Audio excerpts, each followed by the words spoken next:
So what I usually do on a normal wash day, I use just simple shampoo and conditioner. So I use my keratin infusion set. It has both the shampoo and the conditioner.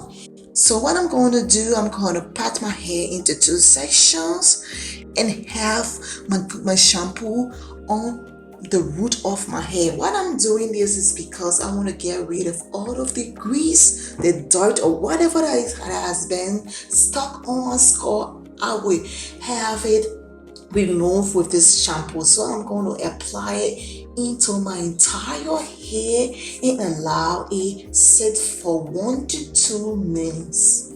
It is important to put in conditioner in your hair after the shampoo wash because conditioner can significantly improve the look of your damaged hair. It also help you increase the shine of your hair and also decreases statics in the hair. So it is very important to do that every time you wash your hair with a shampoo.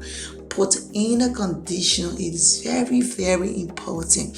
So I'm going to put in my conditioner in my hair and allow it to sit for about 3 minutes. So it's after 3 minutes, I'm just going to wash it out of my hair. Just wash it out. After that, whatever you want to do, you can just put in some oil in your hair or whatever you feel best. Thank you so much for watching and have a great day. Bye.